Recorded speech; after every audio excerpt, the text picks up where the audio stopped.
दोस्तों railway ALP के लिए हमारे द्वारा चलाई जा रही इस सीरीज को आगे बढ़ाते हुए आज हम सोल्व करने वाले हैं मॉक टेस्ट नंबर 17 जो कि फुल लेंथ फॉर्म में होगा। आप सभी क्वेश्चंस को अच्छी तरीके से अटैम्प्ट करें और अपना स्कोर कमेंट में जरूर बताएं। तो देखते हैं पहला क्वेश्चन कि पानी के अणु में ऑक्सीजन और हाइड्रोजन के बीच कितने डिग्री का कोण होता है। ऑप्शन दिए हैं 180 डिग्री, 109.5 डिग्री, 104.5 डिग्री और 120 डिग्री। तो सही उत्तर हो जाएगा इसमें ऑप्शन सी 104.5 डिग्री। जब भी देखो पानी का सूत्र होता है H2O, तो इसमें हाइड्रोजन और ऑक्सीजन के अणु मिलकर ये पानी बनाते हैं। तो पूछा गया है इनके बीच कितने डिग्री का कोण बनता है, तो इनके बीच बनता है 104.5 डिग्री का। देखिए इसके बारे में कि पानी के अणु में H सिंगल बॉन्ड, OH के एक बंध बनता है। इससे आप ऐसा समझ सकते हैं कि hydrogen single bond, oxygen single bond H। तो ये पूछ सकते हैं कि पानी का जो सूत्र होता है उसके अंदर हाइड्रोजन और ऑक्सीजन के बीच में कौन से बॉन्ड बनते हैं। तो सिंगल बॉन्ड बनते हैं क्योंकि सिंगल इलेक्ट्रॉनों की शेयरिंग से ये बॉन्ड बनता है और उनके बीच में 104.5 डिग्री का कोण ही बनता है। जहाँ पे शेयरिंग होती है उनके बीच में बनता है बॉन्ड। यह कोण हाइड्रोजन और ऑक्सीजन के परमाणुओं के इलेक्ट्रॉनों जोड़ों के परस्पर विकर्षण के द्वारा यह कारण होता है। विकर्षण का मतलब होता है जब दोनों इलेक्ट्रॉन एक दूसरे से दूर भागते हैं या दूर हटने की कोशिश करते हैं। देखिए अगला क्वेश्चन है कि ध्वनि की चाल ठोस, दर और गैस में क्रमशः होती है। ऑप्शन दिए हैं ठोस greater than gas greater than द्रव। ऑप्शन बी दिया है गैस ग्रेटर देन ठोस ग्रेटर देन द्रव। फिर है आपका ठोस ग्रेटर देन द्रव greater than gas. Option D है इसमें कि द्रव ग्रेटर देन ठोस ग्रेटर देन गैस। तो इसका सही उत्तर हो जाएगा ऑप्शन सी। जो ध्वनि की चाल होती है वो सबसे ज़्यादा ठोस में होती है, उसके बाद द्रव में, फिर गैस में। ठोसों में भी अगर बात करें तो सबसे ज़्यादा ध्वनि की चाल होती है स्टील के अंदर, क्योंकि स्टील सबसे ठोस मटेरियल माना जाता है। उसके अंदर ध्वनि की चाल सबसे ज़्यादा होगी। उसके बाद अगर बात करें तो किसी लिक्विड में हो सकती है, फिर उसके बाद गैस में। ठोस में इसलिए होती है क्योंकि ठोस के अणु बहुत ज़्यादा करीबी से मर्ज किए जाते हैं, बहुत करीब करीब होते हैं ये। उसके बाद अगर लिक्विड में देखें आप तो थोड़े दूर दूर होते हैं। उसके बाद अगर आप देखें तो गैस में तो काफ़ी डिस्टेंस पर ही होते हैं। इसलिए इलेक्ट्रॉनों की गति, इलेक्ट्रॉनों के जमावड़े पर भी ये निर्भर करता है ध्वनि की चाल कि किस में कितनी होनी चाहिए। तो सबसे ज़्यादा अगर पूछे तो ठोस में भी स्टील में सबसे ज़्यादा ध्वनि की चाल होती है।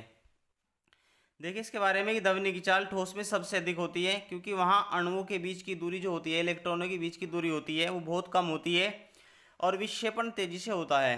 द्रव में यह चाल थोड़ी कम होती है क्योंकि इलेक्ट्रॉन काफ़ी थोड़े दूर दूर होते हैं, लेकिन गैसों में सबसे कम होती है। क्वेश्चन अगला देखें कि बैटरियों में उपयोग होने वाले तत्वों में कौन सा विद्युत अपघटन के माध्यम से ऊर्जा उत्पन्न करता है। ऑप्शन इसमें दिए गए हैं सोडियम और chlorine, lead, sulphuric acid, sodium और पानी, पोटेशियम और ब्रोमीन। तो सही उत्तर हो जाएगा इसमें ऑप्शन बी, लेड और सल्फ्यूरिक एसिड। तो लेड और सल्फ्यूरिक एसिड एक ऐसा तत्व होता है जो बैटरियों में उपयोग होने वाले तत्वों में विद्युत उपघटन किसके द्वारा होता है। अच्छा, सल्फ्यूरिक एसिड का सूत्र होता है H2SO4 और लेड को बोला जाता है Pb।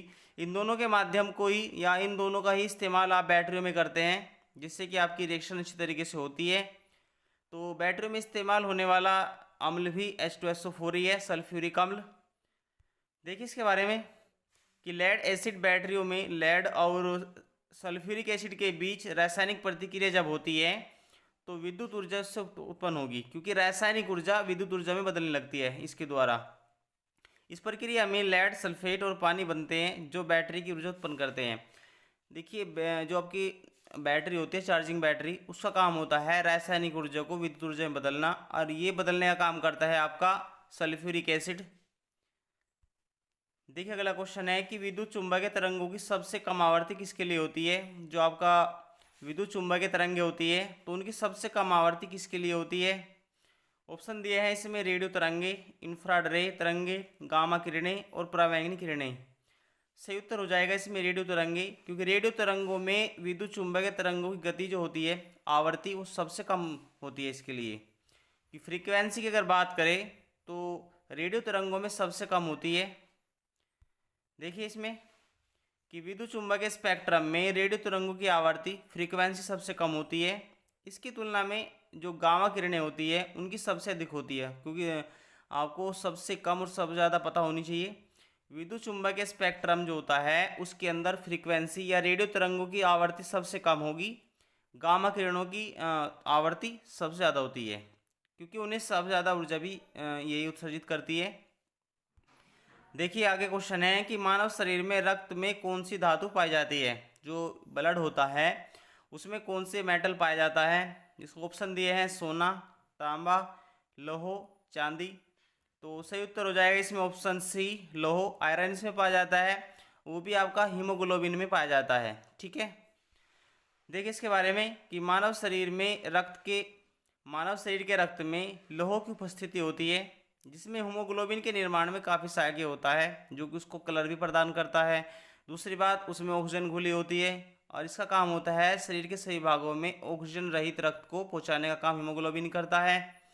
हीमोग्लोबिन ऑक्सीजन को शरीर के विभिन्न भागों में पहुंचाने का काम करता है। ठीक है, और उसको लाल रंग भी प्रदान हीमोग्लोबिन ही करता है। देखिए क्वेश्चन अगला है कि प्रकाश का अपवर्तन तब होता है जब प्रकाश एक माध्यम से दूसरे माध्यम में प्रवेश करेगा।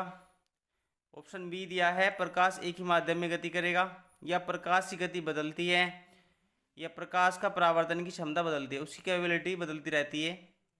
तो इसका ऑप्शन सही हो जाएगा ऑप्शन ए, कि प्रकाश एक माध्यम से जब दूसरे माध्यम में प्रवेश करता है तो उससे क्या है, थोड़ी किरणें जो है हट जाती है।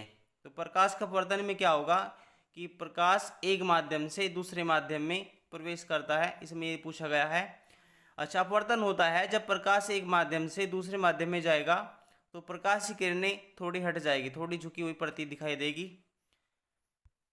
देखिए इसके बारे में कि जब प्रकाश एक माध्यम से दूसरे माध्यम में जाएगा तो उसकी चाल भी बदल जाती है, उसकी तरंग दैर्घ्य बदल जाती है, उसका आयाम भी बदल जाता है, उसकी आवर्ती कभी नहीं बदलती। तो पूछ सकते हैं कि जब प्रकाश एक माध्यम से दूसरे माध्यम में प्रवेश करता है तो क्या नहीं बदल सकता, उसकी आवर्ती पे कोई फर्क नहीं पड़ता, उसकी गति बदल सकती है, उसका टेम्परेचर भी बदल सकता है, उसका आयाम भी बदल जाता है, तरंग दैर्घ्य भी उसकी बदल जाती है, लेकिन आवर्ती उसकी नहीं बदलती। देखिए अगला क्वेश्चन है कि पौधों में प्रकाश संश्लेषण की क्रिया के लिए मुख्य रूप से क्या जिम्मेदार होता है। ऑप्शन दिया है इसमें कार्बन डाइऑक्साइड, ऑक्सीजन, नाइट्रोजन और जल। सही उत्तर हो जाएगा ऑप्शन ए, कार्बन डाइऑक्साइड। इसको CO2 भी कहा जाता है, क्योंकि पौधों में प्रकाश संश्लेषण की प्रक्रिया या फोटोसिंथेसिस की जो क्रिया होती है उसके लिए कार्बन डाइऑक्साइड मुख्य जिम्मेदार होता है। क्योंकि पौधे क्या करते हैं कि CO2 को ग्रहण करते हैं फोटोसिंथेसिस प्रक्रिया में और ऑक्सीजन को छोड़ते हैं। ठीक है, देखिए इसके में कि प्रकाश संश्लेषण की प्रक्रिया में पौधे कार्बन डाइऑक्साइड और पानी का उपयोग करके सूर्य के प्रकाश की उपस्थिति में ग्लूकोज और ऑक्सीजन का निर्माण करते हैं। क्योंकि पौधे जब प्रकाश संश्लेषण की क्रिया करते हैं तो उसके अंदर लाइट की उपस्थिति में ग्लूकोज और ऑक्सीजन को निर्माण करेंगे, ग्लूकोज को अपने भोजन में लेंगे और ऑक्सीजन को छोड़ देंगे। ठीक है, देखिए अगला क्वेश्चन है कि निम्नलिखित में से कौन सा धातु जैविक उत्प्रेरक या एंजाइम का हिस्सा नहीं है। तो इसमें ऑप्शन दिए गए हैं तांबा, लोहो, मैग्नीशियम, सोडियम। सही उत्तर हो जाएगा इसमें ऑप्शन डी, सोडियम, क्योंकि सोडियम एक एंजाइम नहीं है। जैसे आप देख सकते हैं कि तांबा भी एक एंजाइम है, लोहो भी और मैग्नीशियम भी। ठीक है, देखिए इसके बारे में कि सोडियम जैविक उत्प्रेरक या एंजाइम का हिस्सा नहीं है। एंजाइम आमतौर पर धातुओं जैसे लोहो, तांबा, मैग्नीशियम के साथ कार्य कर सकते हैं, जो एंजाइम होते हैं। क्वेश्चन देखें आगे कि निम्नलिखित में से कौन सी गैस ग्रीन हाउस प्रभाव का कारण बनती है। ऑप्शन दिए हैं इसमें नाइट्रोजन, ऑक्सीजन, कार्बन डाइऑक्साइड और हाइड्रोजन। तो सही उत्तर हो जाएगा option C, carbon dioxide. Carbon dioxide ऐसी गैस होती है जो ग्लोबल वार्मिंग के बनने पर मुख्य कारण भी बनती है, और मुख्य रोल इसका ये होता है कि टेम्परेचर को बढ़ाने का काम ये करती है, और टेम्परेचर बढ़ने का काम होता है ग्लोबल वार्मिंग का स्तर को बढ़ना। इसके बारे में और देखें कि कार्बन डाइऑक्साइड एक प्रमुख ग्रीन हाउस गैस है जो वायुमंडल में तापमान को बढ़ाती है और पृथ्वी के वातावरण में ग्रीन हाउस का प्रभाव का कारण भी बनती है, क्योंकि टेम्परेचर बढ़ाने का काम करती है। टेम्परेचर बढ़ेगा तो ग्लेशियर वगैरह पिघलेंगे और जिससे कि आपके बाढ़ के खतरे अक्सर बने रहते हैं। तो ये सब ग्लोबल वार्मिंग के कारण ही होता है। देखिए अगला क्वेश्चन है कि सूर्य के प्रकाश में कौन सा रंग या कौन से रंग की तरंग सबसे अधिक ऊर्जा वाली होती है। इसमें ऑप्शन दिए हैं लाल, नीला, हरा और बैंगनी। सही उत्तर हो जाएगा ऑप्शन डी, बैंगनी, क्योंकि सूर्य के प्रकाश में बैंगनी रंग की जो तरंगें होती हैं वो सबसे अधिक ऊर्जा वाली होती है। वायलेट कलर की जो आपकी रेडिएशन होती है वो सबसे ज़्यादा एनर्जी की वाली होती है। इसके बारे में देखें कि सूर्य के प्रकाश में बैंगनी रंग के प्रकाश की जो तरंगें होती है वो सबसे अधिक ऊर्जा वाली होगी। इस देखो इनके लिए जो बैंगनी रंग की प्रकाश वाली तरंगें होगी वो सबसे अधिक ऊर्जा वाली होगी, क्योंकि इनकी तरंग दैर्ध्य सबसे कम होती है और आवृत्ति सबसे अधिक होती है। अच्छा, इसका अपोजिट आप देखें तो तरंग दैर्ध्य सबसे ज़्यादा होती है लाल रंग की, आवृत्ति होती है सबसे कम। अपोजिट एक को याद रख लीजिए, इससे दूसरा आप उसका अपोजिट कर दीजिए तो आपका राइट हो जाएगा बिल्कुल। कि प्रकाशीय किरणों में सबसे ज़्यादा तरंग दैर्ध्य किस रंग की होती है, तो सबसे ज़्यादा तरंग दैर्ध्य होती है लाल रंग की। आवर्ती अपोजिट होती है, क्योंकि तरंग दैर्ध्य आवर्ती का अपोजिट होता है। अगर तरंग दैर्ध्य ज़्यादा है, जैसे तरंग दैर्ध्य लाल रंग की सब ज़्यादा होगी तो आवर्ती उसकी कम हो जाएगी। सेम अगर आप देखें बैंगनी रंग में, तो बैंगनी रंग में तरंग दैर्ध्य कम होती है, इसलिए उसकी आवर्ती ज़्यादा होती है। ठीक है, देखिए अगला क्वेश्चन है कि प्रतिरोध की इकाई क्या होती है। इसमें दिए गए हैं वाट, वोल्ट, ओम और एम्पियर। तो इसका सही उत्तर हो जाएगा ऑप्शन सी, ओम। इसमें देखिए कि विद्युत प्रतिरोध को मापने की इकाई आपकी ओम होती है। यह किसी वस्तु द्वारा विद्युत धारा के प्रवाह में जो रुकावट होती है उसकी क्षमता को मापता है। इलेक्ट्रिसिटी में होने वाले रुकावट को ये मापता है, इसको ओम से दिखाते हैं। क्वेश्चन आगे देखें कि किस प्रकार की रेडियोधर्मी किरणें या विकिरणें सबसे अधिक प्रवेश वाली क्षमता होती है, या किस प्रकार की रेडियोधर्मी विकिरणें सबसे अधिक प्रवेश क्षमता वाली होगी। अल्फा कण, बीटा कण, गामा किरणें और न्यूट्रॉन किरणें। तो इसका सही उत्तर हो जाएगा ऑप्शन सी, गामा किरणें, क्योंकि गामा किरणों की जो रेडियोधर्मी क्षमता होती है वो सबसे ज़्यादा होती है। सबसे ज़्यादा इसकी रेडियोधर्मी क्षमता होती है गामा किरणों की। देखिए कि गामा किरणें सबसे अधिक ऊर्जा क्षमता वाली होती है। ये धातु की मोटी चादर से भी गुजर सकती है, क्योंकि गामा किरणें एक ऐसी होती है, क्योंकि मेटल की मोटे वाली चादर से भी गुजर सकती है। इनकी भेदन की क्षमता सबसे ज़्यादा होती है। क्वेश्चन आगे है कि मानव शरीर में अधिकांश ऊर्जा का उत्पादन किस प्रक्रिया के माध्यम से होगा। कि मानव शरीर में जो अधिकांश ऊर्जा होगी उसका उत्पादन किस प्रक्रिया के माध्यम से होता है। तो इसमें दिया गया है ग्लाइकोलिसिस, क्रेब्स चक्र, इलेक्ट्रॉन ट्रांसपोर्ट चेन या lactic acid fermentation. The right answer is C, electron transport chain के द्वारा ये होता है कि हमारे शरीर के अंदर जो अधिकांश ऊर्जा का उत्पादन होगा वो इलेक्ट्रॉन के ट्रांसपोर्ट चेन के माध्यम से होता है। अब ये क्या होती है, देखिए कि इलेक्ट्रॉन चेन ट्रांसपोर्ट ईटीसी कोशिका श्वसन अंतिम चरण होता है। कोशिका श्वसन का एक अंतिम चरण ये होगा, और ये सबसे अधिक एटीपी, सबसे अधिक ऊर्जा एटीपी मतलब एडेनोसिन ट्राइफॉस्फेट का उत्पादन भी करता है, क्योंकि एक चैन के रूप में काम करता है, जिससे कि प्रोसेस आपका लगातार चलता रहता है। और कोशिका श्वसन का एक अंतिम चरण ही होता है। यह सबसे अधिक एटीपी या एडेनोसिन ट्राइफॉस्फेट का उत्पादन भी करता है। ठीक है, जो कि माइटोकॉन्ड्रिया में संचित होती है। क्वेश्चन आगे देखिए कि निम्नलिखित में से कौन सी प्रक्रिया में एटीपी का प्रत्यक्ष उपयोग होता है। एटीपी मतलब एडेनोसिन ट्राइफॉस्फेट का प्रत्यक्ष उपयोग किस प्रक्रिया में होगा। तो सक्रिय परिवहन, एक्टिव ट्रांसपोर्ट के लिए, प्रसार के लिए डिफ्यूजन, संक्रियण, ओस्मोसिस या पिनोसाइटोसिस। तो इसका सही उत्तर हो जाएगा सक्रिय परिवहन। एक्टिव ट्रांसपोर्टेशन में एटीपी का एक उपयोग किया जाता है, डायरेक्ट वे में इसका उपयोग करते हैं। देखिए इसके बारे में आप और देखें तो सक्रिय परिवहन की वह प्रक्रिया है जिसमें सेल मतलब झिल्ली के पार पदार्थों को एटीपी का उपयोग करके कम सांद्रता से उच्च सांद्रता की ओर स्थानांतरित किया जाता है। इसका काम होता है कि जो सेल होती है, सेल के पार के जो पदार्थ होते हैं उनको एटीपी का उपयोग करके कम सांद्रता से उच्च सांद्रता की तरफ उसको स्थानांतरित मतलब स्थापित किया जा सकता है। ठीक है, अब क्वेश्चन आगे देखिए कि निम्नलिखित में से कौन सी इकाई चुंबकीय क्षेत्र की तीव्रता को मापने के लिए प्रयोग की जाती है। कि ऐसी कौन सी इकाई होती है जिसके द्वारा हम चुंबकीय क्षेत्र की तीव्रता को मापते हैं। तो इसमें दिए गए हैं ऑप्शन टेस्ला, हेनरी, फेरेट और वेबर। तो सही उत्तर हो जाएगा ऑप्शन ए टेस्ला। टेस्ला चुंबकीय क्षेत्र की इकाई मानी जाती है। यह चुंबकीय क्षेत्र की तीव्रता को टेस्ला के माध्यम से ये मापा जाता है।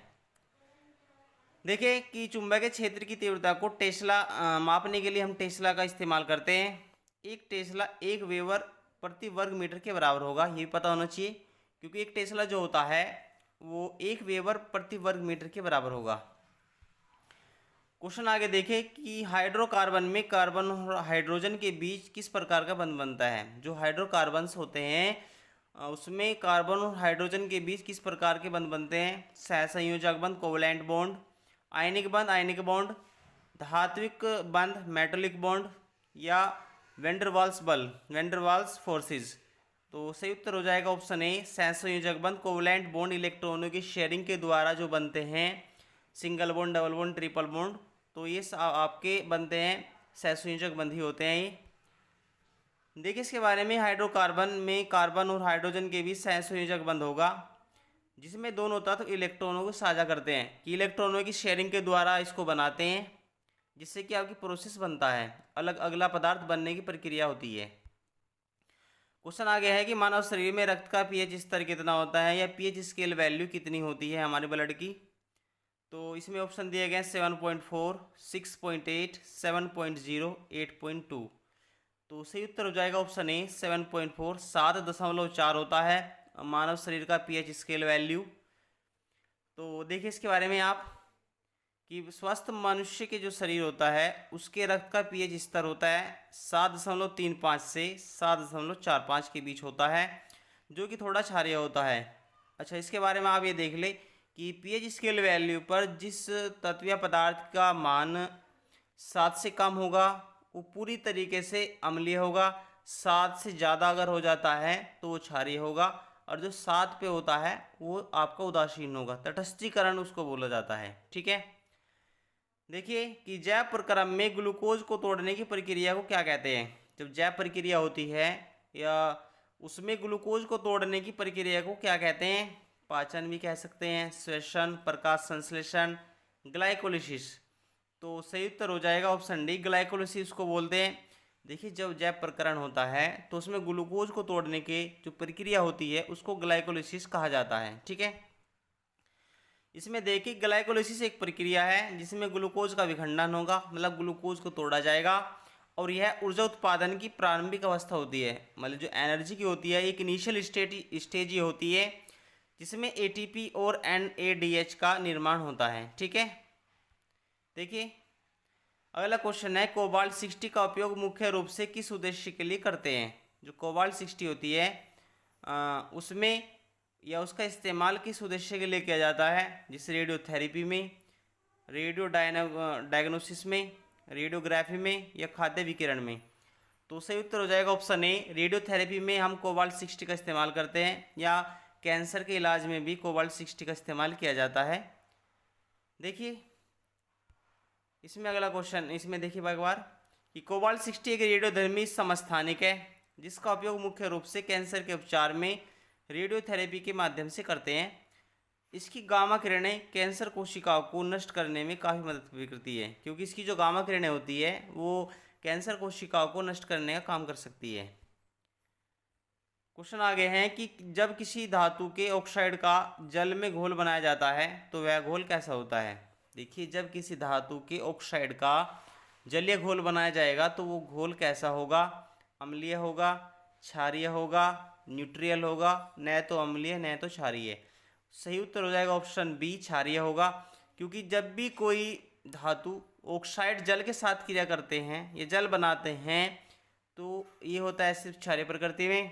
अच्छा, जब कोई धातु हाइड्रोजन आयन उत्पन्न करते हैं कि जल के साथ क्रिया करेंगे तो हाइड्रोजन आयन बनाएंगे, उसमें आपका पूछे कि वो पदार्थ कैसा होगा तो बन जाता है अम्लीय, क्योंकि अम्ल और क्षार की परिभाषा में सिंपल इतना दिया गया है कि जो पदार्थ जल के साथ क्रिया करके H+ आयन देगा वो अम्ल होगा, जो OH आयन देगा वो आपका हो जाएगा क्षारीय। ठीक है, इसके बारे में देखें कि अधिकांश धातु ऑक्साइड जल में जब घुलते हैं तो वे क्षारीय होते हैं। जैसे उदाहरण के लिए आप देख सकते हैं Na2O, जब भी जल में घुलेगा तो NaOH बनाएगा जो कि एक क्षार है। ठीक है, आज का अंतिम क्वेश्चन देख ले कि प्रकृति में सबसे अधिक विद्यमान तत्व कौन सा है? ऑक्सीजन, सिलिकॉन, हाइड्रोजन और एल्युमिनियम। तो इस प्रकृति के अंदर सबसे ज़्यादा जो विद्यमान तत्व होता है वो आपका हाइड्रोजन होता है।